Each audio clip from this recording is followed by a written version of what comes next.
سبحان اللہ ما اجمل کا ما حسن کا ما اکمل کا نحمدہ ونصلی علی رسولہ النبی الکریم الامین اما بعد فاعوذ باللہ السمیع العلیم من الشیطان الرجیم بسم اللہ الرحمن الرحیم قال اللہ تبارک و تعالی فی القرآن الحکیم ان اللہ وملائکتہ یصلون علی النبی یا ایہا الذین آمنوا صلوا علیہ وسلموا تسلیما الصلاۃ والسلام علیک یا رسول اللہ الصلاۃ والسلام علیک یا نبی اللہ الصلاۃ والسلام علیک یا شفیع المذنبین وعلی آلک واصحابک یا رحمۃ للعالمین۔ اللہ تعالیٰ کی حمد و ثنا، سرور کونین نبی مکرم جان عالم بجائے تخلیق کائنات ہم سب کے آقا و مولا حضرت محمد مصطفیٰ صلی اللہ علیہ وآلہ وسلم اور آپ کے جمیع آل و اصحاب کی بارگاہ ناز میں انتہائی تعظیم، تکریم، ادب، احترام کے ساتھ درود و سلام کے نذرانوں کے بعد ہمارے لیے انتہائی عزت احترام کے لائق سامعین ذی وقار میرے دینی اور یقینی دوستوں، بزرگوں اور بھائیوں، نبی کریم صلی اللہ علیہ وآلہ وسلم کی حیات مقدسہ پر ہمارے دروس کا سلسلہ سیرت رحمت للعالمین کا تسلسل جاری و ساری ہے۔ اسی تسلسل کو بحمدہ تعالی آگے لیے بڑھیں گے اور آپ کے سامنے نبی کریم صلی اللہ علیہ وسلم کی زندگی کے اور گوشوں پر گفتگو کرنے کی سعی کریں گے۔ اللہ تعالیٰ سے دعا ہے کہ اللہ تعالیٰ ہم سب کو اپنے محبوب کریم کے صدقے حق کی پیروی کرنے کی توفیق و رحمت فرمائے۔ آپ نے گزشتہ دروس میں سنا نبی کریم صلی اللہ علیہ وآلہ وسلم مدینہ شریف تشریف لا چکے تھے۔ ہجرت کے بعد آپ نے حضرت ابو ایوب انصاری کے کاشانہ اقدس پر کچھ عرصے کے لیے قیام فرمایا۔ اس کے بعد آپ نبی کریم صلی اللہ علیہ وسلم نے مسجد نبوی کی تعمیر اور ترقی کی طرف خوب توجہ عنایت فرمائی۔ آپ صلی اللہ علیہ وآلہ وسلم نے مسجد نبوی میں پہلا جمعے کا خطبہ ارشاد فرمایا۔ آپ صلی اللہ علیہ وآلہ وسلم نے اس کے بعد مسجد نبوی سے متصل اپنی ازواج مطہرات کے لیے حجرات کی تعمیر و ترقی کی طرف خصوصی توجہ دی۔ آج ہم اپنے درس کو اسی تعمیر کے سلسلے سے آگے لیے بڑھیں گے کہ نبی کریم صلی اللہ علیہ وآلہ وسلم نے مدینہ شریف میں جہاں مسجد نبوی کے قیام میں خصوصی طور پر توجہ دی، وہیں پر آپ صلی اللہ علیہ وآلہ وسلم نے اپنے اہل خانہ، اپنے اہل بیت اور صدیق اکبر رضی اللہ تعالیٰ عنہ نے اپنے اہل بیت کو مکہ سے بلوا لیا اور مدینہ میں ان کی رہائش کا معقول انتظام کر دیا گیا۔ نبی کریم صلی اللہ علیہ وآلہ وسلم کی ازواج کے لیے جو حجرے قائم کیے گئے تھے، ان حجرات کو یک لخت اور ایک ہی بار تعمیر نہیں کیا گیا تھا، یہ وقت کی ضروریات کے ساتھ ساتھ ان میں اضافہ ہوتا رہا۔ رسول اللہ صلی اللہ علیہ وآلہ وسلم کے ان حجرات کا خط و خال کیا تھا، ان کی تعمیر کس انداز سے کی گئی، یہ جان کر تاریخ انسانی حیرت میں پڑ جاتی ہے کہ کائنات کی وہ عظیم ترین شخصیت جن کی بارگاہ میں جبریل علیہ السلام بھی حاضری کے شرف کو اپنے لیے سعادت جانیں، جن کے لیے اللہ تبارک و تعالیٰ نے قرآن میں فرمایا کہ اللہ اور اس کے فرشتے محبوب کریم حضرت محمد مصطفیٰ صلی اللہ علیہ وسلم پر درود و سلام بھیجتے ہیں، اے ایمان والو تم بھی درود و سلام بھیجو۔ وہ ذات والا صفات جن کو کعبہ قوسین کی بلندیوں تک معراج کا شرف حاصل ہوا اور اللہ تعالیٰ نے ان سے ہم کلامی بھی فرمائی اور انہیں اپنا دیدار بھی کروایا، اگر آپ ان کے حجروں کا خد و خال دیکھیں اور ان حجروں کی حقیقت جانیں تو علامہ ابن کثیر اپنی کتاب سیرت ابن کثیر کے اندر لکھتے ہیں وَبَنَا رسول اللہ صلی اللہ علیہ وسلم حول مسجدہ الشریف حجرا لتکون مساکن لہ ولأہلہ وکانت مساکن کثیرۃ البناء قریبۃ الفناء۔ رسول اللہ صلی اللہ علیہ وسلم مسجد کے ارد گرد اور اپنے اہل و عیال کی رہائش کے لیے حجرات کی تعمیر کی جن کی اونچائی انتہائی کم تھی اور ایسے سامان سے تیار کیا گیا جو دیر پانا تھے۔ ان حجرات کے اندر زیادہ تر استعمال کھجور کے پتوں اور کھجور کی ٹہنیوں کا کیا گیا۔ نبی کریم صلی اللہ علیہ وآلہ وسلم ان حجرات میں اپنی ازواج کے ساتھ قیام پذیر رہے۔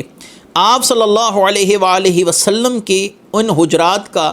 اگر خد و خال دیکھا جائے، حالات و واقعات دیکھے جائیں، تو نہ ہی یہاں پر کسی چوکیدار اور نہ ہی کمروں کے اندر ایرانی قالین، نہ سنہری پلنگ اور نہ ہی رنگا رنگ کرسیاں، نہ مرصع گھر کے اندر ساز و سامان۔ اس کا شانہ اقدس میں زیب و آرائش کا سامان تو کجا، ضرورت کی اشیاء بھی نہ تھیں۔ اور سب سے بڑھ کر کمال یہ ہے کہ نبی کریم صلی اللہ علیہ وسلم کے عقد مبارک میں آنے والی کچھ ازواج مطہرات کا تعلق مخیر خاندانوں سے اور ایسے لوگوں سے تھا جن کے گھروں کے اندر دولت کی ریل پیل تھی، لیکن رسول اللہ صلی اللہ علیہ وسلم کی تربیت اور آپ صلی اللہ علیہ وآلہ وسلم کی ذہن سازی کے بعد ان کی معراج بھی فقط اللہ اور اس کے رسول کی رضا ہی رہی، اور انہوں نے اپنی اس پر آسائش زندگی کو اس زندگی کے سامنے کچھ نہ سمجھا، اور رسول اللہ صلی اللہ علیہ وسلم کی معیت کو کائنات کی سب سے بڑی سعادت سمجھتے ہوئے اپنی تمام زندگی رسول اللہ صلی اللہ علیہ وسلم کے ساتھ بسر کی۔ یہ وہی حجرے ہیں جہاں پر اللہ کے انوار و تجلیات کا ہر وقت نزول ہوتا رہا، یہاں پر فرشتوں کی آمد ہوتی رہی۔ انہی حجروں کے سائے میں بیٹھ کر صحابہ کرام نے دین کی تبلیغ اور تربیت حاصل کی، اور یہاں سے چار عالم دانگے سو ہر طرف پھیل گئے اور لوگوں کی تربیت کا وہ سامان کیا کہ اللہ تعالیٰ نے صحابہ کو قرآن و حدیث کے بعد دین کا بڑا ماخذ قرار دیا۔ صحابہ کرام رضوان اللہ تعالیٰ علیہم اجمعین کی پہلی تربیت گاہ یہی حجرے رہے۔ انہی حجروں کے سائے میں بیٹھ کے رسول اللہ صلی اللہ علیہ وسلم سے دین سیکھا۔ آپ صلی اللہ علیہ وآلہ وسلم کے ان گھروں کے خد و خال اگر بیان کیے جائیں تو انسانیت ورطہ حیرت میں پڑ جاتی ہے کہ کائنات کے سب سے کامیاب ترین شخص کے لیے، یا اس شخصیت کے لیے، اس فرد کے لیے جس کے لیے اللہ تعالیٰ نے کائنات کو تشکیل دیا ہو، کائنات کو اللہ تبارک و تعالیٰ نے تخلیق فرمایا ہو، انہوں نے اتنی سادگی سے اپنی زندگی بسر کی ہو۔ تابعین کے دور کے اندر ولید بن عبد الملک کے حکم سے ان حجرات کو مسمار کرنے اور شہید کرنے کا حکم جاری کر دیا گیا۔ اس وقت صحابہ کرام رضوان اللہ تعالیٰ علیہم اجمعین کی اولادوں میں سے بہت سے افراد موجود تھے، اور جب یہ حکم ان تک پہنچا کہ ولید بن عبد الملک نے نبی کریم صلی اللہ علیہ وسلم کے تمام حجرات کو مسمار کرنے کا حکم دیا، شہید کرنے کا حکم دیا، تو تمام کے تمام وہ افراد جو مدینے میں اس وقت موجود تھے وہ فرماتے ہیں کہ اس دن ہماری حالت گویا یوں ہوئی جیسے کہ نبی کریم صلی اللہ علیہ وسلم کے وصال مبارک کی خبر سن کر صحابہ پر کیفیت بیتی ہو۔ نبی کریم صلی اللہ علیہ وآلہ وسلم کے وصال مبارک پر جو دلوں کو رنج اور الم پہنچا تھا، آج دلوں کی کیفیت وہی ہے۔ عطا خراسانی فرماتے ہیں فسمعت سعید بن المسیب یقول یومئذ واللہ لوددت انہم ترکوها علی حالها ينشأ ناشئ من أهل المدينة ويقدم القادم من الآفاق فيرى ما اكتفى به رسول الله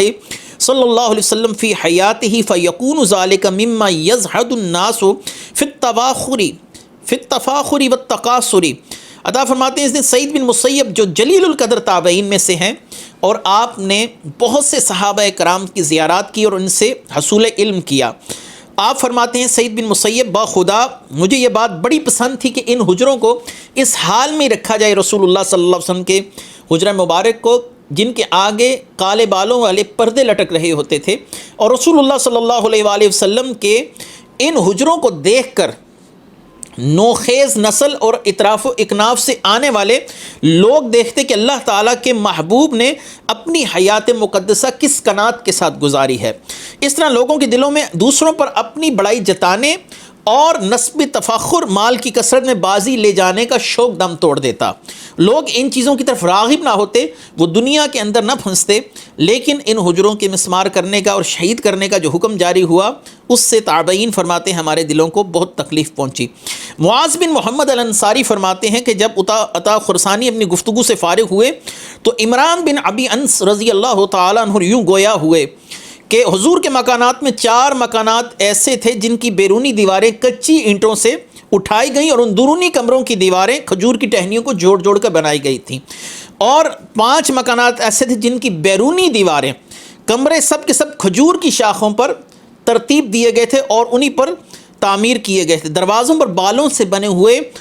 ٹاٹ آویزہ تھے۔ جس دن ولید کا خط آیا، اس مسجد میں کئی جلیل القدر صحابہ کرام کی اولادیں موجود تھیں جن کے نام ہیں عبد الرحمن بن عوف رضی اللہ تعالیٰ عنہ کے بیٹے ابو سلمہ رضی اللہ تعالیٰ عنہ، سہل بن حنیف رضی اللہ تعالیٰ عنہ کے بیٹے ابو امامہ۔ جب ان حضرات کو ولید کے اس حکم نامے کا پتہ چلا تو ابو امامہ اتنے روئے اور بڑا ہی خوبصورت آپ نے جملہ ارشاد فرمایا۔ آپ نے فرمایا لیتہا طرقت فلم تحدم حتی یفصل الناس عن البناء وَيَرَوْا مَا رَضِيَ اللَّهُ لِنَبِيِّهِ صلی اللہ علیہ وسلم وَمَفَاتِحُ خَزَائِنِ الدُّنْيَا بِيَدِهِ۔ کاش ان حجروں کو ان کی اصلی حالت میں چھوڑ دیا جاتا اور گرایا نہ جاتا، لوگ دیکھتے کہ وہ نبی جن کے ہاتھ میں اللہ نے زمین کے خزانوں کی کنجیاں عطا فرما دی ہیں وہ کس قناعت کے ساتھ اپنی زندگی گزارتے رہے ہیں، اور ان کے رہنے کا سادگی کا عالم کیا تھا، اور ان کی سادہ طبعی زندگی کس انداز سے گزر رہی تھی۔ لیکن رسول اللہ صلی اللہ علیہ وسلم جن کے ہاتھوں اللہ نے اپنے خزانے عطا فرما دیے، جن کے ہاتھ میں اللہ نے زمین کے خزانوں کی کنجیاں تھما دیں، وہ اتنی سادگی سے زندگی گزارتے رہے۔ اور حسن بصری فرمانے لگے کنت وانا مراحق ادخل بیوت ازواج النبی صلی اللہ علیہ وسلم فی خلافت عثمان فاتناول سقفها بیدی۔ میں جب بالغ ہونے کے قریب تھا تو حضرت عثمان کے عہد خلافت میں ان حجروں میں داخل ہوا کرتا تھا، میں اونچا ہاتھ کرتا تو میری انگلیاں ان کی چھتوں کو چھو لیتی، یعنی چھت اتنی نیچے تھی۔ علامہ سہیلی فرماتے ہیں کہ جب خلیفہ کا یہ حکم آیا فلما ورد قطاعہ بذالک ضج اہل المدینہ بالبقاء کیوم وفاتہ علیہ الصلاۃ والسلام، خلیفہ ولید بن عبد الملک کے حکم پر کہ ان حجروں کو شہید کر دیا جائے، مدینہ میں وہ آہ و بکا تھی جیسے گویا رسول اللہ صلی اللہ علیہ وسلم سے آج ہمیں جدائی کا غم سہنا پڑ رہا ہے۔ پھر لکھتے ہیں علامہ ابن قتیبہ کے حوالے سے علامہ سہیلی وَقَانَ سَرِيرُهُ خَشْبَاتٌ مَشْدُودَةٌ بِاللِّيفِ بِيعَتْ زَمَنَ بَنِي أُمَيَّةَ فَاشْتَرَاهَا رَجُلٌ بِأَرْبَعَةِ آلَافٍ دِرْهَمٍ قَالَهُ ابن قتیبہ۔ ابن قتیبہ کہتے ہیں حضور صلی اللہ علیہ وسلم کی ایک چارپائی مبارک تھی جس کے بازوؤں کو کھجور کے پتوں سے بٹی ہوئی رسی کے ساتھ باندھا گیا تھا۔ بنو امیہ کے زمانے میں اسے فروخت کیا گیا اور ایک شخص نے حصول برکت و تبرک کے لیے اسے 4000 درہم کے اندر خرید لیا۔ بہرکیف نبی کریم صلی اللہ علیہ وآلہ وسلم کے اہل بیت میں سے سیدہ فاطمہ الزہرا سلام اللہ علیہا، سیدہ ام کلثوم آپ کی صاحبزادیاں، ام المومنین حضرت سودا، حضور صلی اللہ علیہ وسلم کی دائی ام ایمن جو حضرت زید کی زوجہ بھی تھیں، اور ان کے بیٹے حب رسول اللہ صلی اللہ علیہ وسلم سیدنا اسامہ بن زید رسول اللہ صلی اللہ علیہ وسلم کے بہت زیادہ محبوب تھے، ان کو بھی مدینہ بلوا لیا گیا، اور ان کے ہمراہ حضرت ابو بکر صدیق رضی اللہ تعالیٰ عنہ کے اہل خانہ بھی تشریف لائے۔ آپ کی والدہ ماجدہ ام رومان حضرت صدیق کی والدہ اور آپ کی 2 صاحبزادیاں حضرت عائشہ اور حضرت اسماء، اور اس کے علاوہ دیگر آپ کی احباب یہ مدینہ شریف میں پہنچ چکے تھے۔ ان سب کی میزبانی کا شرف حضرت ابو بکر صدیق رضی اللہ تعالیٰ عنہ کو حاصل ہوا۔ جب پہلے حجرے کی تعمیر ہو گئی تو حضرت سودا رضی اللہ تعالیٰ عنہ کو اس حجرے میں قیام کرنے کی اجازت دی گئی اور آپ نے یہاں پر قیام کیا۔ یہ ہجرت کے پہلے سال کے اہم واقعات ہیں۔ اس سال میں ہونے والا ایک سب سے اہم واقعہ اذان کی ابتدا کا تھا۔ جب مسجد نبوی کی تعمیر ہو چکی، رسول اللہ صلی اللہ علیہ وآلہ وسلم اس بات میں بہت زیادہ پریشان اور فکر مند تھے کہ ہمیں آپس میں ایک دوسرے کو اکٹھا کرنے کے لیے کیا لاہے عمل تیار کرنا چاہیے کہ ہم ایک وقت پر مسجد میں اکٹھے ہوں، تو اس سلسلے کے لیے آپ نے صحابہ اکرام رضوان اللہ تعالی علیہم اجمعین کو دعوت دی تاکہ آ کر تمام صحابہ اکرام اپنی اپنی رائے بیان کریں کہ ہم کس طریقے سے وقت نماز پر ایک ہی وقت میں اکٹھے ہو سکتے ہیں۔ صحابہ اکرام میں کسی صحابی کی رائے یہ رہی کہ ہمیں ایک گھنٹی یا ایک بہت بڑی گھنٹے کی صورت کے اندر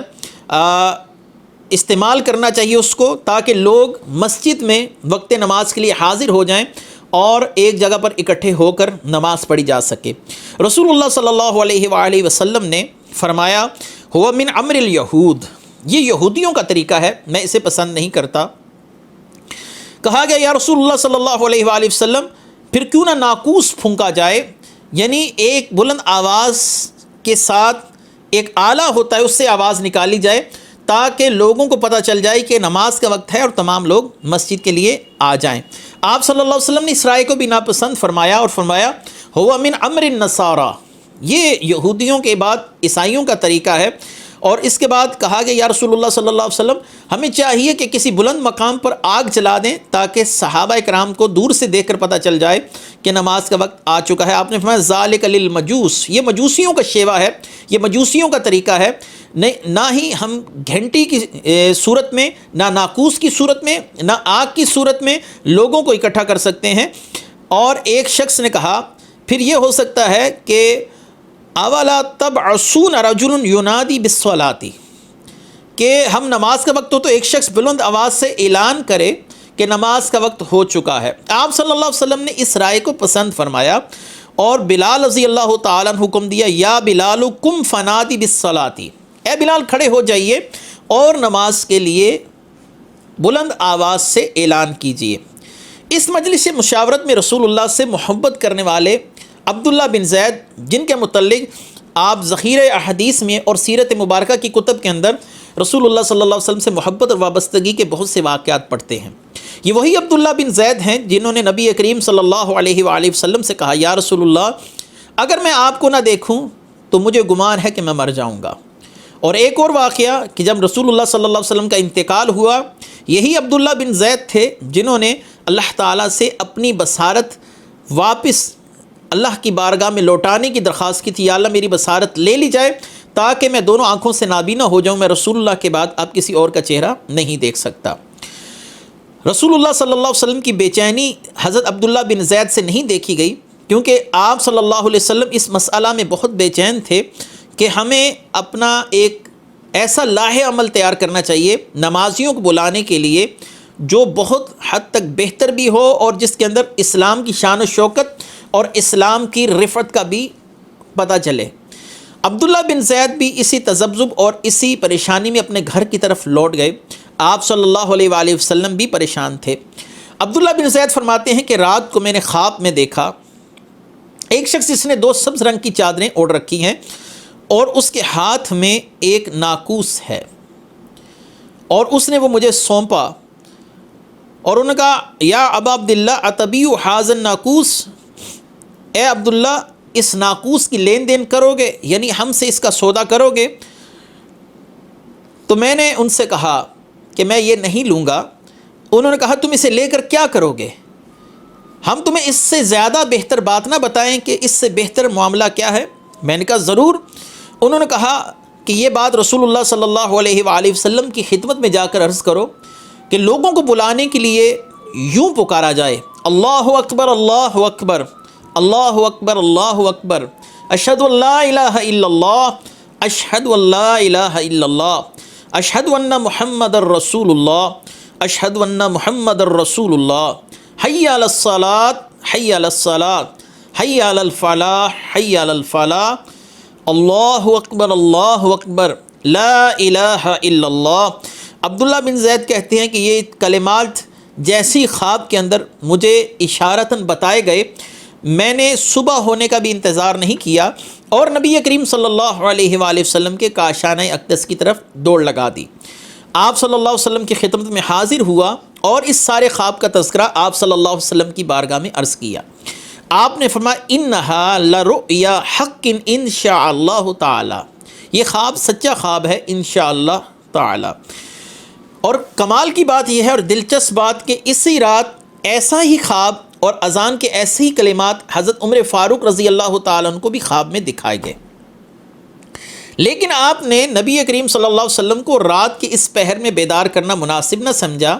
ان کے علم میں یہ بات نہ تھی کہ حضرت عبداللہ بن زید نے نبی کریم صلی اللہ علیہ وآلہ وسلم کی بارگاہ میں جا کر اذان کے تمام کلمات دہرا دیے ہیں، اور حضرت بلال رضی اللہ تعالیٰ عنہ کو بارگاہ نبوی صلی اللہ علیہ وسلم سے حکم جاری کر دیا گیا ہے کہ عبداللہ بن زید جو کلمات آپ کو بتاتے ہیں اسی طرح کلمات کہہ کر لوگوں کو نماز کے لیے دعوت دی جائے۔ صبح کا وقت ہے، نماز فجر کا وقت آ پہنچا، عبداللہ بن زید وہ کلمات آہستہ آہستہ دہراتے جا رہے تھے اور حضرت بلال رضی اللہ تعالیٰ عنہ اسی طرح اذان دیتے جا رہے تھے۔ حضرت عمر فاروق نے جب من و عن وہی اذان کے الفاظ جو کل رات کو خواب میں دیکھ چکے تھے سنے تو متردد ہو گئے، متذبذب ہو گئے، پریشان اور حیران ہو گئے، یہ کیا ماجرا ہوا کہ جو خواب میں نے دیکھا ہے وہی کلمات آج نماز فجر کے لیے کہے جا رہے ہیں۔ تو آپ بھاگے ہوئے مسجد نبوی میں پہنچے اور آپ کی چادر زمین کے ساتھ گھسٹ رہی تھی، اور آپ نے حاضری خدمت ہو کر عرض کی بارگاہ نبوی میں والذی بعثک بالحق یا رسول اللہ صلی اللہ علیہ وسلم لقد رأیت مثل الذی رأیا، یا رسول اللہ صلی اللہ علیہ وسلم آپ کو جس رب نے حق کے ساتھ مبعوث فرمایا اس کی قسم میں نے بھی ایسا ہی خواب دیکھا ہے کہ مجھے بھی یہی کلمات دکھائے گئے ہیں جو کلمات آپ نے آج کی نماز کے لیے کہلوائے ہیں حضرت بلال رضی اللہ تعالیٰ عنہ سے۔ یاد رہے کہ اذان کی تعریف کیا ہے، الاعلام بوقت الصلاۃ المفروضۃ بالفاظ مخصوصۃ، یعنی مخصوص کلمات کے ساتھ فرض نمازوں کے وقت کے بارے میں اعلان کرنا۔ یہاں پر اذان کے کلمات کی حکمت کی طرف اگر کچھ توجہ کی جائے، اچھا اذان کے کچھ فوائد بھی ہیں اور اذان دینے کی کئی حکمتیں بھی ہیں۔ سب سے پہلے تو میں اس طرف آتا ہوں کہ ایک غلط فہمی ہے کہ اذان صرف نماز کے لیے ہوتی ہے، یہ بات قطعاً صحیح نہیں۔ جب بچہ پیدا ہو تو اس کے کان میں بھی اذان دینے کا شریعت نے حکم دیا ہے، اور ایک حدیث مبارکہ میں نبی کریم صلی اللہ علیہ وسلم نے آگ لگ جانے پر بھی اذان دینے کا حکم دیا۔ دل کو جب وحشت محسوس ہو تو اللہ تعالیٰ کی طرف سے حضرت جبریل علیہ السلام کو اس وحشت دور کرنے کے لیے حضرت آدم علیہ السلام کے لیے اذان دینے کا حکم دیا گیا، کیونکہ جب آپ کو زمین پر اتارا گیا تھا تو آپ کافی تنہائی اور وحشت محسوس کر رہے تھے، جس کے بعد حضرت جبریل علیہ السلام نے آ کر آپ کے کان مبارک میں اذان دی، جس سے آپ کی وحشت کافی حد تک دور ہو گئی۔ اذان دینے کے معمولات، اس پر اعلیٰ حضرت عظیم البرکت رحمۃ اللہ علیہ نے ایک بڑا وسیع اور بڑا ہی لطیف کام لکھا ہے، اذان العجر۔ یہ فتاوی رضویہ کی 5ویں جلد میں اس میں اذان دینے کے مختلف مواقع اور حکمتیں بڑی تفصیل کے ساتھ بیان کی گئی ہیں۔ بہرکیف ہم اذان کے کلمات کی حکمت کی طرف لوٹتے ہیں کہ جب مؤذن کہتے ہیں اللہ اکبر اللہ اکبر اللہ اکبر اللہ اکبر، مؤذن کا اشارہ کائنات کی سب سے بڑی حقیقت کی طرف ہوتا ہے کہ دیکھ لو اللہ ایک ہے، اللہ ایک ہے، وہی سب سے بڑا ہے، وہی سب سے بڑا ہے، اور وہی اللہ کی ذات ہے جو تمام کائنات کی خالق و مالک ہے۔ اور اس کے بعد گواہی دی جاتی ہے کہ تیری ذات سب سے بڑی ہے، ہم اس بات کا اقرار اور عہد کرتے ہیں یا باری تعالیٰ کہ تیرے علاوہ کوئی بھی عبادت کے لائق نہیں ہے۔ اس کے بعد مؤذن کا رخ اس ذات والا صفات کی طرف ہوتا ہے جنہوں نے ہمیں یہ پیغام دیا، اشہد ان محمد رسول اللہ، اے اللہ ہم اس بات کی بھی گواہی دیتے ہیں کہ جو تیرے محبوب صلی اللہ علیہ وسلم نے کہا وہ بھی حق ہے، وہ تیرے رسول برحق ہیں، اور ان کے لائے ہوئے ہر پیغام پر ہم اپنا سر نگوں کرتے ہیں۔ اس کے بعد مقصد کی طرف آیا جاتا ہے، حی علی الصلاۃ، آؤ نماز کی طرف۔ اس اذان کا مقصد ہے آؤ نماز کی طرف۔ جب اس مقصد کا اعلان کیا جاتا ہے اب اس مقصد کا نتیجہ بتایا جاتا ہے کہ جب تم نماز کی طرف آؤ گے تو تمہیں کیا حاصل ہوگا۔ پھر کہا جاتا ہے حی علی الفلاح، حی علی الفلاح، تمہارے لیے رب کی رضا ہے، فلاح ہے، کامیابی ہے، دنیا اور آخرت میں سرخرو ہونا ہے۔ اس کے بعد دوبارہ انہی گواہیوں پر اللہ اکبر لا الہ الا اللہ، دوبارہ ان کا اعادہ کیا جاتا ہے، دوبارہ ان کو دہرایا جاتا ہے۔ اے پروردگار عالم، تیری ذات سب سے بڑی ذات ہے، ہم اس بات کا اقرار کرتے ہیں کہ تیرے علاوہ کوئی معبود نہیں، تو ہی معبود برحق ہے۔ ہم تیرے محبوب صلی اللہ علیہ وسلم کی شریعت کو سرنگوں ہو کر تسلیم کرتے ہیں، جو انہوں نے ہم تک پہنچایا ہم اس کی تصدیق کرتے ہیں۔ یا باری تعالیٰ، جو تیرے لیے تیرے محبوب نے کہا ہم تیرے پر ویسے ہی ایمان لاتے ہیں جیسا کہ تیرے محبوب صلی اللہ علیہ وسلم نے ہم تک پہنچایا۔ یہ اذان کی ابتدا کا واقعہ گزر گیا۔ اس کے بعد نبی کریم صلی اللہ علیہ وسلم کو پیش آنے والے چیلنجز وہ کیا تھے؟ یاد رہے کہ مکے اور مدینے کے حالات میں زمین و آسمان کا فرق تھا۔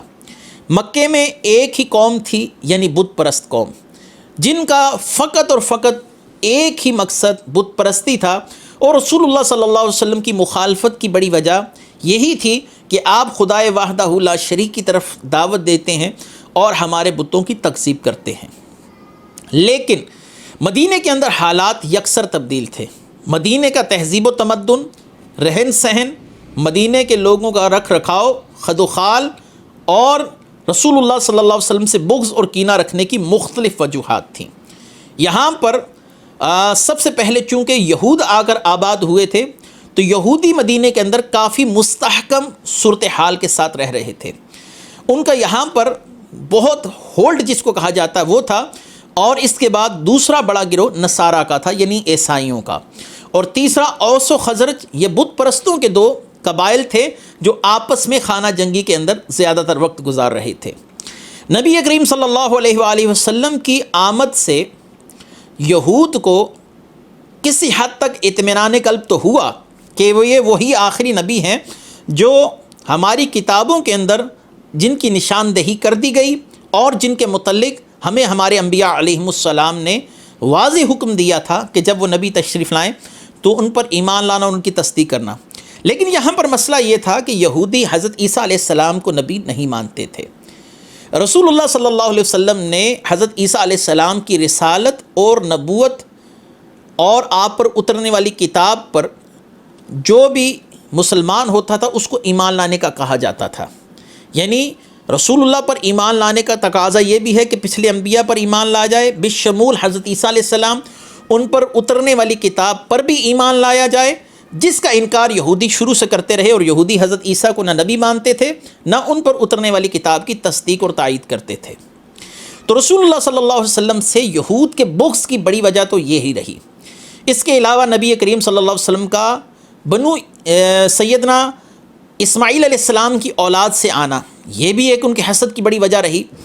اور نصارہ رسول اللہ صلی اللہ علیہ وسلم سے حسد اور کینہ کیوں رکھتے تھے، جبکہ رسول اللہ صلی اللہ علیہ وسلم حضرت عیسیٰ علیہ السلام اور ان پر اترنے والی کتاب کی تصدیق کرنے والے تھے، اور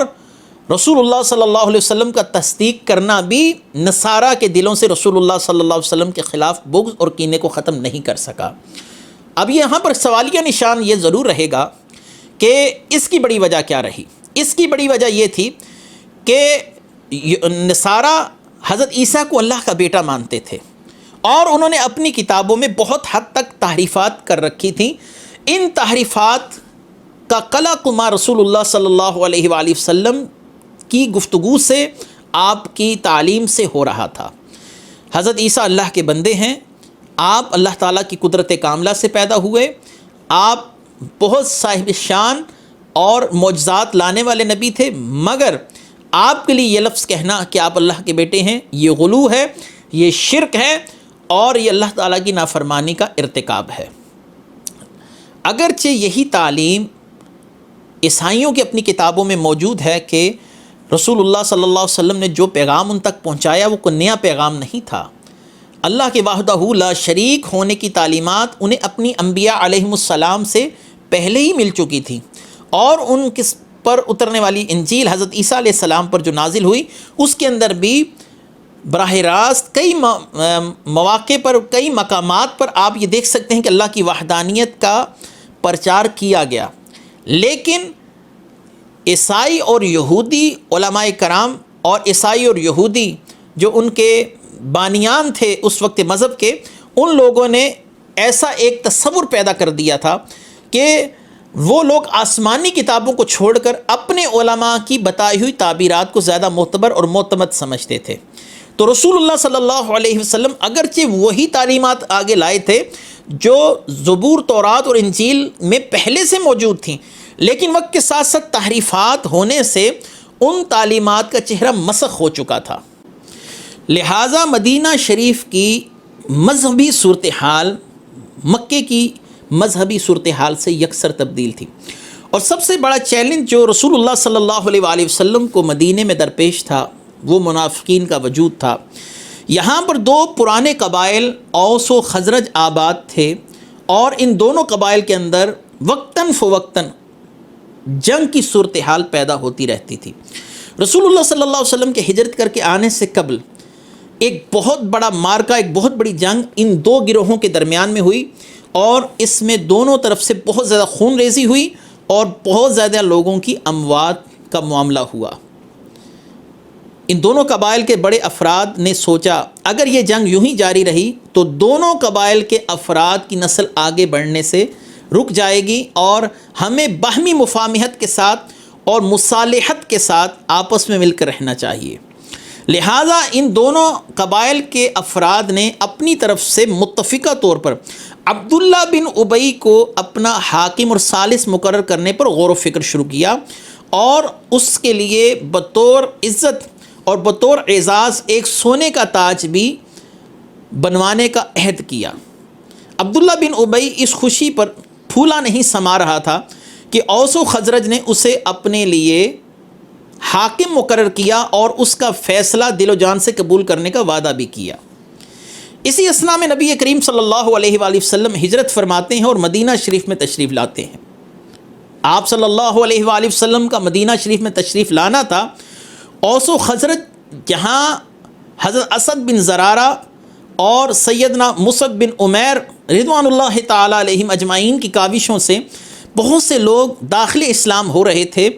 تو ظاہری سی بات ہے اسلام کی ہماگیریت، اسلام کی عالمگیریت، اسلام کی سچائی، رسول اللہ صلی اللہ علیہ وسلم کا بے عیب کردار، یہ تمام وہ باتیں تھیں کہ اوس و خزرج نے عبداللہ بن ابی کی بجائے نبی کریم صلی اللہ علیہ وآلہ وسلم کو اپنا ثالث مقرر کرنے پر غور و فکر کرنا شروع کیا۔